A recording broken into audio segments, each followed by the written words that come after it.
Bom, a gente falou bastante aqui sobre avaliação clínica, porque a gente comentou que é o caminho mais rápido, é o caminho mais barato de fazer. Porém, eu posso chegar num ponto que eu não tenho artigo. Não tenho artigo, não tenho equivalente, né? Revirei o mercado, não achei, e aí eu vou ter que partir para uma pesquisa clínica. Ou o que muitas empresas vêm fazendo hoje, mas muitas empresas vêm fazendo hoje mesmo. Eu tenho que entender um ponto importantíssimo. O médico, ele é um profissional que foi acostumado durante toda a sua vida a olhar publicações científicas. A indústria farmacêuticas, ela contrata profissionais para visitar esses médicos e levar estudos farmacêuticos. Então, o médico foi viciado nessa situação. E agora a gente está começando a descobrir que a indústria, na verdade, não é que nós estamos, a indústria de equipamento e material e de IVD está começando a descobrir que isso é uma forma maravilhosa de vender o produto. Porque contra fato não tem argumento, e nós comentamos agora há pouco que pesquisa clínica é essa a grande situação dela, né? Ela é um fato que não dá para se argumentar, uma vez montado, muito bem feito dentro dessa situação. Então, vamos falar um pouquinho de pesquisa clínica. Cheguei, não consegui localizar. Vou ter que partir para uma pesquisa clínica, tá? A grande dúvida do pessoal, e isso é importante, quais são as fases de uma pesquisa clínica? Quais são as etapas? Quais são as sequências que eu terei que respeitar? Clarissa, pode começar. Bom, acho que falando, existem muitas fases e atividades, né? Isso varia dependendo se a gente está falando de uma pesquisa de pré-mercado, produtos não registrados, ou pós-mercado. Existe bastante variação nas atividades. Falando bem amplamente, a gente tem a fase inicial do estudo, tá? Compreende a fase até que a gente possa começar a coleta de dados. Tem ali a fase intermediária do período do estudo, que é a fase de coleta de dados. E uma vez que finalize essa coleta, a gente tem a terceira fase. Então, essa seria a divisão mais macro possível, né? Entre três fases. Antes da coleta de dados, durante a coleta de dados e pós-coleta de dados. Essa seria uma descrição bem simples e bem compacta para o nosso ouvinte, quem está vendo toda essa parte.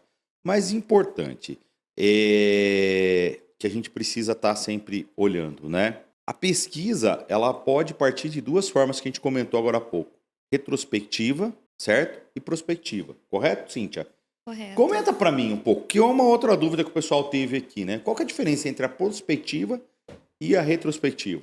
Bom, na pesquisa retrospectiva, a coleta das informações, dos dados, né, seriam utilizados nesse tipo de pesquisa, são dados já existentes. E na pesquisa prospectiva, esses dados são gerados.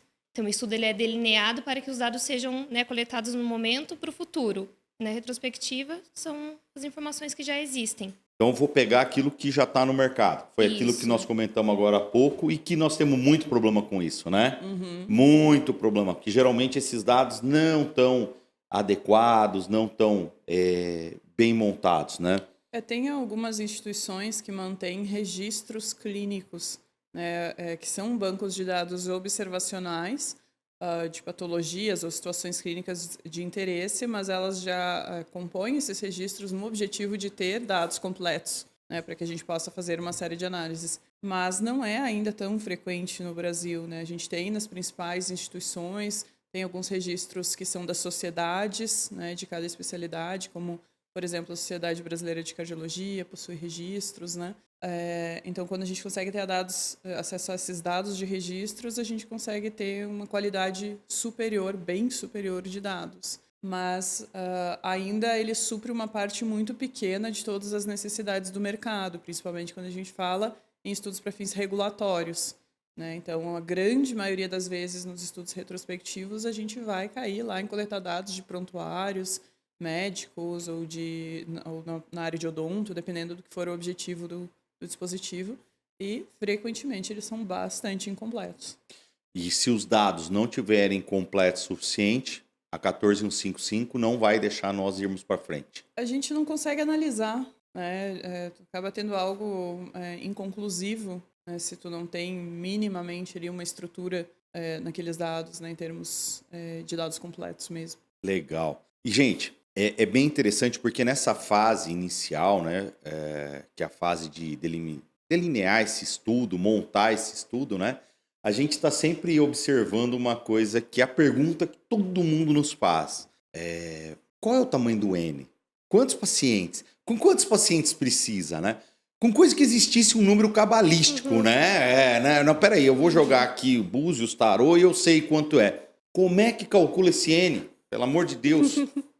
Essa é uma pergunta bem frequente mesmo, né? Costumam achar que é um número cabalístico, mas a gente, para chegar no N, a gente então tem que tem alguns parâmetros, né? Então depende do delineamento do estudo, depende do desfecho, né? O que a gente vai analisar. Então tudo isso a gente tem que levar em consideração dados da literatura para chegar nesse número, que é um cálculo estatístico. Então não tem nada de cabalístico, é estatístico, né? Então para a gente chegar nesse número. E isso varia com diversos fatores. Então, não tem como a gente dizer, sem ter esses parâmetros básicos, qual que vai ser o N do estudo. É engraçado essa história do N, né? Porque também, quando eu falo de equipamento, quando é material, geralmente ele tem uma função só, né? Mas tem equipamentos que têm várias funções atreladas a ele, né? E aí, muitas vezes, o cliente acha que com 70 pacientes eu resolvo a situação. Talvez você vai resolver se a estatística provar para uma função dele, né? Sim. Quando eu tenho mais de uma função, eu vou precisar, né? Acho que outro erro frequente que a gente vê é realizar o cálculo da amostra com base em números de unidades vendidas, né? Ou seja, eu vendi 1 milhão de unidades em 2022, então eu vou analisar 10% disso. Não é assim que se faz. Não é, né? Então... E é bem interessante porque, assim, eu já vi muitas empresas falar para nós, principalmente quando vem para equipamento de grande porte, mas como é que eu vou fazer isso? Aonde? Eu vou ter que instalar 10 equipamentos, 15 equipamentos? Esquece. O N é a quantidade de pessoas, né? A quantidade de equipamentos não estão atrelados. Se esse equipamento consegue atender um número suficiente de pessoas, eu não vou precisar ter 10, 15 equipamentos, concordam comigo? Sim, com certeza. Ele não é o equipamento. Não. Agora, material já é diferente. Se eu preciso fazer 30 cirurgias, né, e vai ser implantável, eu não vou poder usar o mesmo material. Não tem como. Equipamento, geralmente, tu vai ter 1 ou 2 por centro de pesquisa, né, por local de coleta de dados, dependendo do que é o teu equipamento, né? Então, pode haver essa variação, mas com certeza não é igual a dispositivos onde a gente aplica um dispositivo por paciente, né? Não se trata do mesmo tipo de análise, né? É bem interessante. É importante entender que também não é qualquer estatístico que possa fazer isso, não é porque você teve a matéria de estatística na faculdade que você vai poder fazer o cálculo estatístico, né? Você vai precisar de um estatístico mesmo, uma pessoa formada, especializada em estatística para essa área, para poder fazer essa conta, porque a gente está brincando com a probabilidade, né? Aquela coisa que a gente começa a aprender lá na 6ª, 7ª série, né? E é isso que a gente quer olhar aqui, a probabilidade, né? Em pesquisa clínica a gente é acostumado com certos cálculos específicos dentro de estatística, né? Então, a estatística aplicada para a pesquisa clínica, ela é um nicho, né? Então, e a gente precisa ter um especialista nessa área. Obviamente, ao longo dos anos que a gente vai trabalhando com isso, a gente acaba, invariavelmente, aprendendo a fazer muitos desses testes, os mais recorrentes, né? Mas, na Green, a gente gosta de trabalhar com estatístico. Independente da gente saber fazer ou não, eu gosto de ter lá um carimbo que foi um estatístico profissional que fez a análise final do estudo. Então, esse é um diferencial nosso, né? A gente tem um estatístico. E aí já começa aquela discussão lá atrás que nós fizemos. A Anvisa não vai contestar uma situação dessa se eu tive um estatístico profissional com currículo invejado no mercado, que é o que nós usamos hoje, né? Para essa situação. Já é um ponto a menos a ser contestado, né? Mas a gente tem muita questão envolvendo pesquisa clínica também, que veio, que é bem interessante porque no início a gente queria falar de avaliação, mas chegou tanta pergunta também falando de pesquisa e a gente tem que também acabar respondendo essa situação para esse ponto. E aí uma outra questão que o pessoal confunde muito, né? E vira aquela bagunça. E aí, quais são eu preciso aprovar no CONEP, eu preciso aprovar na Anvisa? que é um comitê de ética, né? Que é essa fase que a gente delineou o estudo, correto? Sabemos o que queremos. E aí, para onde vai? Como é que é essa situação? Vai para a Anvisa? Vai para o CONEP primeiro? Vai no comitê de ética? O que é um comitê de ética, né? Também. Acho que a Cíntia, a nossa especialista que trabalha com a parte regulatória, pode responder essa O pergunta. que é, Cíntia? Bom, falando primeiro em relação ao comitê de ética. O comitê de ética ele é um comitê que vai avaliar as questões éticas relacionadas ao estudo. Então, sempre tem que ser submetido, né, para esse comitê para que o estudo possa acontecer e eles vão avaliar sempre as questões risco-benefício do estudo para o paciente. Então, sempre visando a segurança do paciente. Então, o que difere um pouco em relação à análise da Anvisa, que a Anvisa analisa, né, o projeto da maneira regulatória, então vai verificar as conformidades regulatórias. Mas ambos são fundamentais para que o estudo aconteça. Sempre precisa da aprovação das duas para que o estudo aconteça. Mas os dois avaliam de maneira conjunta, mas em aspectos diferentes, né, o estudo. No caso dos estudos de pré-mercado, no caso. Isso. Sim, pós-mercado. Pós-mercado não precisa da anuência da Anvisa para tu começar o estudo, né? Mas tu pode notificar a Anvisa de que tu está conduzindo aquele estudo. A gente costuma notificar. Notificar a Anvisa para essa situação.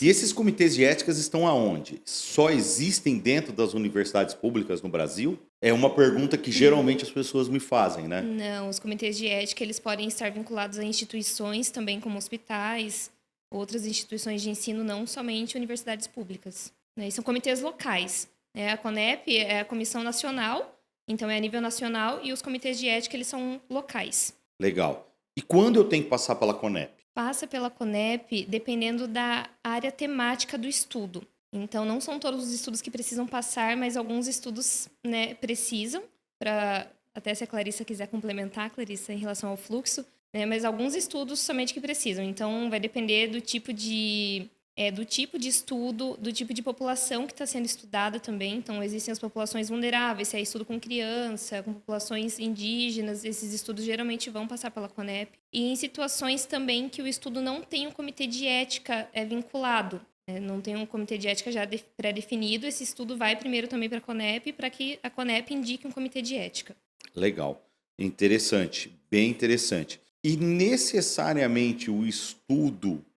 eu tenho um comitê de ética da faculdade X, a qual eu submeti meu estudo. Eu determinei quem é o meu pesquisador-chefe. Isso é importante. Necessariamente o estudo tem que ser feito naquela instituição aonde foi aprovado no comitê de ética, ou eu consigo fazer em demais instituições? Pode fazer em demais instituições, mas cada cenário precisa ser cuidadosamente avaliado, né? Se as outras instituições possuírem em comitês de ética também, eu preciso passar pelo comitê de ética daquela instituição. É possível vincular todas as instituições num único pacote regulatório. Tá? Então, existem várias possibilidades e nuances, né, nessas submissões éticas que a gente precisa estar observando. Então, voltamos àquela velho comentário. Depende de como vai estar montando e como vai estar estudando. Então, muitas vezes a empresa acaba procurando nós, querendo fazer um estudo desse tipo, né?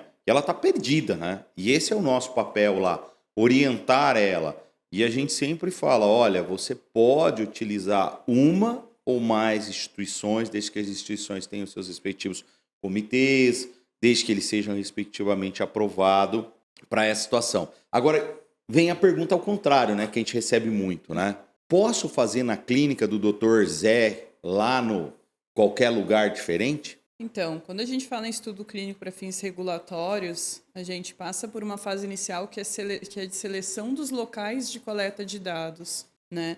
Então, a gente vai ter alguns critérios específicos que o centro, o local de coleta de dados, precisa atender para que ele seja elegível para o estudo. Se esse local de coleta de dados atende, sim, é possível fazer lá. Então, é isso que a gente vai avaliar muito mais do que ser uma clínica, ou ser um hospital privado, ou ser... Né? Então, se ele atende, se ele tem todos os requisitos para a participação daquele estudo específico. Né? Isso vai desde estrutura física, recursos humanos e assim por diante. Recentemente, a gente recebeu uma demanda, eu achei muito interessante, e até chamei a atenção da empresa. A empresa queria fazer um procedimento uma pesquisa clínica, requeria um procedimento a qual ela determina no seu produto que deve ser feito em um local devidamente adequado, com estrutura própria e autorização da Anvisa para poder fazer. E o próprio pesquisador queria fazer dentro do consultório dele. E não pode ser feito. Tem que ser feito num local, numa clínica que no mínimo tem uma estrutura básica, porque precisa de uma cirurgia básica para aquele processo, né? Eu sei que não existe cirurgia básica, mas teria que ter um procedimento cirúrgico, e esse procedimento cirúrgico não era aprovado em clínica. E esse foi o comentário que eu fiz. Você proíbe a utilização do seu produto nesse tipo de local e você quer fazer a pesquisa nesse tipo de local? A empresa virou para mim e falou, acho que você tem razão. Eu falei, não é que eu acho que tem razão, é você mesmo que se travou dentro dessa situação, né? E a outra pergunta que recebe de monte também. Quanto tempo eu tenho que fazer a pesquisa? Por quanto tempo vai durar uma pesquisa? Não vai falar que depende de novo. Mas depende. Ah, Depende também do tipo do estudo, se é pré-mercado, se é pós-mercado, depende do desfecho. Então, tudo isso são fatores que vão influenciar no tempo do estudo. Mas a gente pensa assim, pensando num pós-mercado, o mínimo seria 6 meses de coleta de dados.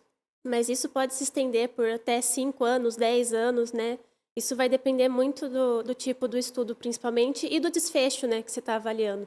Se aquele desfecho é possível de ser avaliado em quanto tempo, né? Então, isso depende bastante. não é, foi lá, usou, virou as costas, saiu, já posso usar, o dado tá ótimo. Não dá, né? Não dá.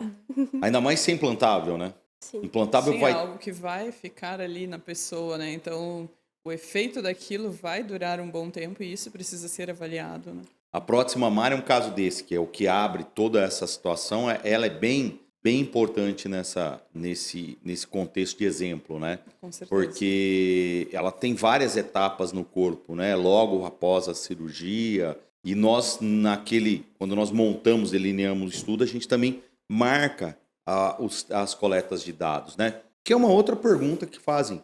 Quem pode coletar os dados? Cíntia, vamos lá. Você olhou para mim, então vai. Quem pode coletar os dados são todas as pessoas treinadas, né, do protocolo do estudo e que são designadas para aquela função.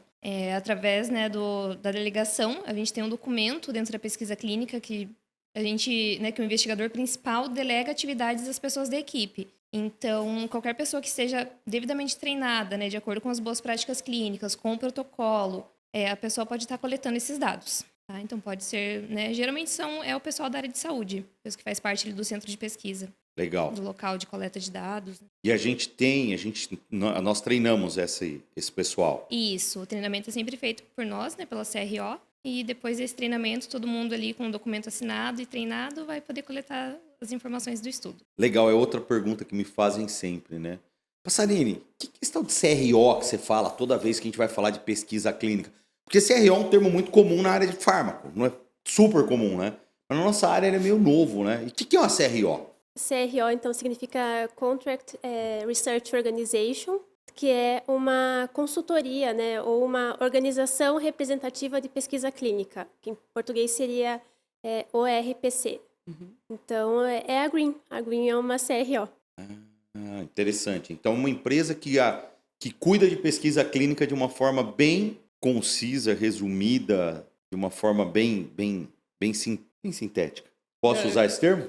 Acho que sim, né? A gente garante que a pesquisa vai atender a todos os requisitos e normas necessárias, né? Especificamente com relação às boas práticas clínicas, né? Então, na área de dispositivos, a gente tem a ISO 14155, que é o nosso principal, de 2020, que é o nosso principal documento de referência. Então, a gente vai organizar e conduzir todo esse estudo de forma que lá no final a gente atenda a essa ISO, gere todos os documentos necessários para comprovar que tudo aconteceu ao longo do estudo, garantir que os profissionais treinados foram os que executaram os procedimentos, que os dados têm a qualidade que a gente espera, que a gente consiga ter documento-fonte de todos esses dados e uma infinidade de outras coisas, né? O Clarice, você citou a 14155. Se não me falha a memória, você é uma das poucas pessoas no Brasil que teve essa qualificação para trabalhar com ela. Você foi, acho que até para a Europa, correto? Não me lembro bem, no teu currículo. Não fui para a Europa, fui para os Estados Unidos. Ah, tá Eu certo. atuei nos Estados Unidos, mas isso foi antes dessa ISO, né? Eu atuei por 3 anos na Duke University e em Stanford University também. Legal. Gente, perfeito. Fui lá, colhi os dados, peguei todos esses dados, seguiram tudo correto, montaram o grupo de pacientes adequados. Eu posso jogar fora aqueles pacientes, os dados daqueles pacientes que não deu muito certo na minha pesquisa? Não. Não dá certo? Todo dado é dado. Todo paciente que foi incluído na pesquisa tem que ser seguido até o final. E se a gente fizer isso, a gente pode ser punido legalmente? Pergunta, né? Acho que teu estudo não vai ter validade nenhuma, né? Primeiro ponto. E dentro do estudo clínico, a gente tem o rastreio de tudo, né? Isso é obrigatório. Se tu não consegue mostrar esse rastreio, tu já tem um ponto extremamente negativo com relação ao método que tu está utilizando. Então, num estudo bem feito, utilizando os recursos tecnológicos ideais, tu não consegue fazer isso. Uma vez que o paciente entre no estudo, tu não consegue mais deletar ele de dentro do teu estudo permanentemente. Tu não consegue fazer com que aquele dado não exista mais sem nenhum rastreio, né? Então, dentro de um estudo ideal, e na Green a gente conduz 100% dos estudos dessa forma, a gente não consegue fazer isso, né? Retirar esse paciente de forma que ninguém nunca mais identifique que ele passou por ali. Legal, muito bom. Outra pergunta que fizeram, né, pra gente. E se o paciente some no meio do estudo, né? Foi lá, fez a cirurgia, vamos pegar um exemplo, né? Porque até foi o exemplo que colocou aqui. O paciente veio, fez a cirurgia, veio só no primeiro retorno e não veio depois para o acompanhamento. Eu mantenho esse dado até esse ponto ou eu sou obrigado a excluir esse dado justificando que eu tive que excluir ele, entendeu? Como é que funciona nesse caso? Não. Mantém. Tu pode até fazer alguma análise estratificada, né, para ver como que os dados se comportariam sem esse paciente, mas até o ponto que tu tem os dados, com certeza tu vai manter. Vai manter. É comum, né? É comum. Dentro das pesquisas, quando a gente calcula o N, a gente leva em consideração Já leva em consideração patient dropout, que a gente chama. Como? Patient dropout. Esse termo eu não conhecia. Legal, interessante. Porque é normal acontecer, o paciente vem, e pode também acontecer do paciente ter um problema mais sério, até ter um óbito, dependendo da situação, por outro motivo não seja ele. Então, a gente sempre leva em consideração essa atividade. E o paciente, ele tem o direito, né, de sair da pesquisa a qualquer momento. Então, ele tem esse direito? Ele tem o direito. Então, por isso que quando se faz o cálculo amostral, já se considera essa taxa de dropout para que no final do estudo, mesmo com pacientes que desistam, a gente tenha um resultado significativo, né? Legal. E a gente sempre considera cada área específica, né? Então, a gente sempre conversa com o investigador coordenador do estudo, né? Nesse contexto, os pacientes, quanto que eles retornam, o quanto que eles não retornam, né? O quanto que é fácil perder pacientes nessa área clínica. Aí, dependendo disso, a gente ajusta a nossa taxa de dropout dentro do cálculo estatístico para chegar num N razoável, né? Com uma margem ali de segurança, porque a gente sabe que alguns pacientes não vão chegar ao final, mas que a gente ainda consiga ter resultados conclusivos lá na frente. Ter dados suficientes para concluir. Uma pergunta que sempre vem para nós, ela não veio dessa vez, mas sempre já me fizeram esse ponto. Passarini, eu posso utilizar o SUS para pagar as minhas despesas de cirurgia, de toda essa parte que eu vou ter durante a pesquisa? Porque tecnicamente eu estou usando. Não. Não pode, né? Não. Claro, tem a situação dos estudos observacionais, né? Tem essa diferença que precisa ser colocada. Então, quando eu falo em estudos intervencionais, o que significa que a intervenção está acontecendo no ambiente clínico do estudo, eu não posso fazer isso. Tá? Então, nesse caso, o patrocinador deveria pagar, o cliente, no caso, deveria pagar por esses procedimentos. Quando a gente fala em um estudo observacional, a gente está observando o que acontece na prática clínica. Então, não necessariamente há custos associados aos procedimentos, porque os procedimentos são os procedimentos da prática clínica, né? Só que aí tu precisa avaliar em cada contexto o que é interessante para ti, né? Tem contextos, seria legal fazer isso para economizar, mas não atenderia a tua finalidade regulatória depois, né? Então, tudo isso precisa ser analisado. Às vezes é uma economia não muito inteligente. Entendi. Bem interessante a resposta. E uma pergunta também que sempre fazem, né, e até veio agora para nós. Pesquisa clínica é igual a uma tese de mestrado ou doutorado? Sempre vem essa situação. É igual? Pesquisa clínica em si são estudos em seres humanos, né? Se a tese de mestrado foi um estudo em seres humanos, ensaio clínico, seja lá o que for, ela é também uma pesquisa clínica. O que difere essa pesquisa clínica atende os requisitos para ser utilizado para fins regulatórios? Aí a gente está entrando num campo totalmente diferente. Por mais que seja pesquisa clínica, não é toda pesquisa clínica que é igual. É isso que é Né? interessante. Então, Toda pesquisa clínica pode virar uma tese de mestrado, de doutorado, mas nem toda tese de mestrado e doutorado pode ser uma pesquisa clínica, né? Acho que essa é a grande situação. acho que não toda pesquisa clínica poderia virar uma tese, porque o arcabouço utilizado ele é muito robusto. Entendi. Acho que muitas vezes isso não cabe dentro de uma tese, né? Mas se couber, sim. Pode ser feito. Potencialmente, sim. Tá. Dependendo do contexto. É interessante. E um ponto que as pessoas confundem muito, né? Ah, o doutor fez 2 publicações, 3 publicações aqui. Eu não posso pegar essas publicações e transformá-la numa pesquisa e mandar para a Anvisa? Não. É uma coisa completamente diferente, né? Muitas publicações são bem simples, são observatórias de pontos pequenos em cima daquela atividade. Não teve, muitas vezes, nem talvez a aprovação de um comitê de ética, porque ele utilizou o arquivo que ele está ali, a observação dele ali, né?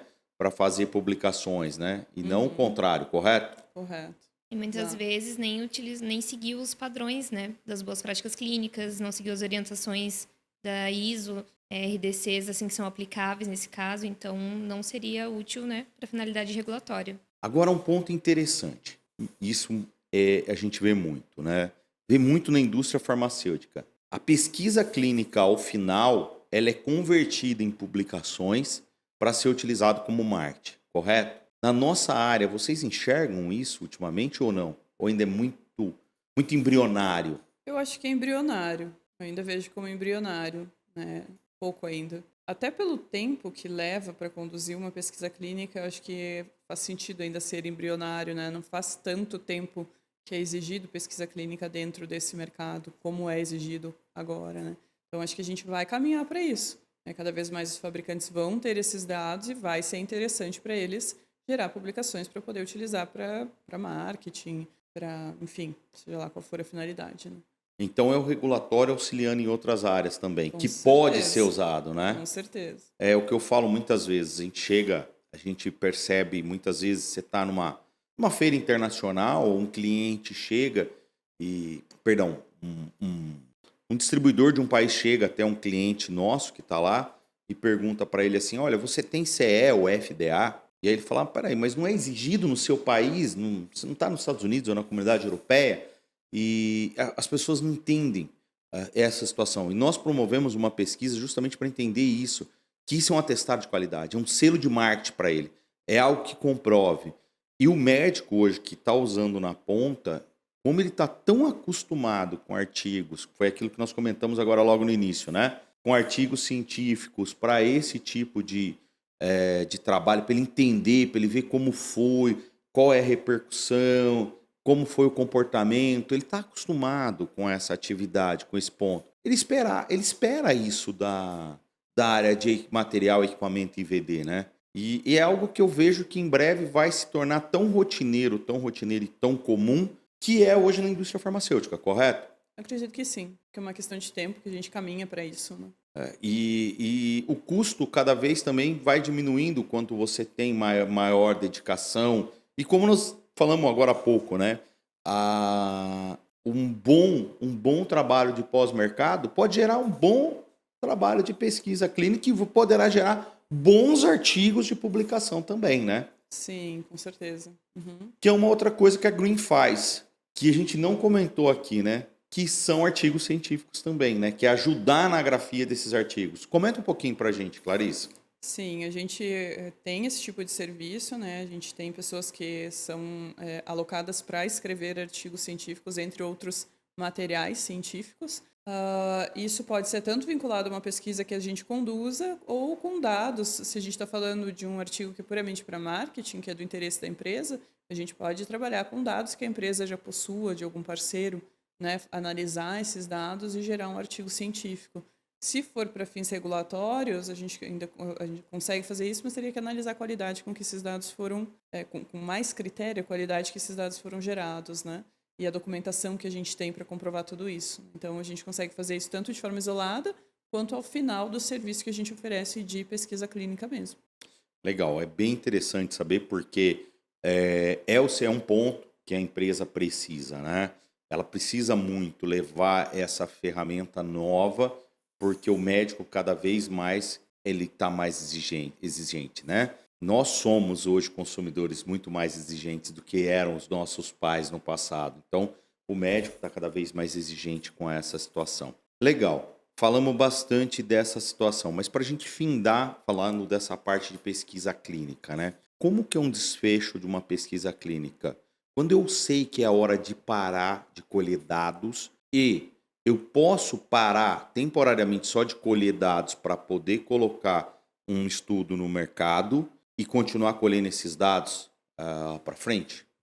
Tudo a gente vai ter que delinear previamente dentro do protocolo de pesquisa. Tá? Então, quando eu delineio o protocolo de pesquisa, eu já planejo esse tempo de coleta de dados com base no tempo que eu preciso para avaliar esses desfechos e o número de pacientes que eu vou precisar incluir nesse estudo. Então, eu já faço essa estimativa. Dependendo do protocolo de estudo, eu consigo inserir análises interinas dentro dele, né? Então, eu vou fazer uma análise interina aos 6 meses de acompanhamento dos pacientes, por exemplo, e eu já previ lá no meu protocolo de estudo que se meu estudo atender um parâmetro X, eu vou parar o meu estudo neste momento, ou eu vou continuar o meu estudo, ou eu vou realocar pacientes de um grupo para o outro. Então, é possível isso desde que seja previsto em protocolo de pesquisa anteriormente. Eu não posso, por livre e espontânea vontade, no meio do estudo, vou parar meu estudo.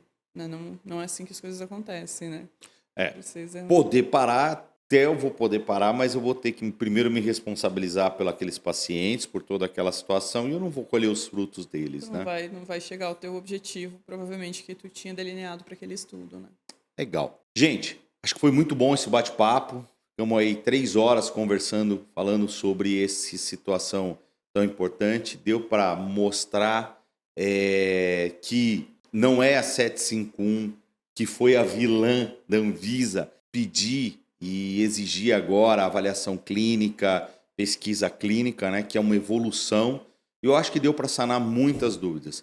A gente espera que esse bate-papo seja o primeiro de muitos que a gente quer fazer para estar atendendo, como eu disse lá no início, né, os nossos amigos, os nossos parceiros que estão no dia a dia, né, na rotina, dentro da empresa. Conte com a Passarini, com o Grupo Passarini, nesse caso em específico com esse braço importante que é a Green. Conte com ele. Foi aquilo que eu comentei lá atrás. Muitas vezes a empresa tem até o conhecimento para estar realizando algumas atividades, mas falta braço. Então, hoje, além do conhecimento que nós vendemos para o mercado, a gente vende um braço extra, um plus, durante aquele período que você precisa para poder cumprir aquela atividade, aquele ponto. Então, eu gostaria de agradecer muito a paciência de vocês por escutar, por nos ver até agora nesse trabalho e continue mandando as perguntas, porque se tiver mais perguntas, nós vamos continuar fazendo outros trabalhos igual esse. Muito obrigado, pessoal.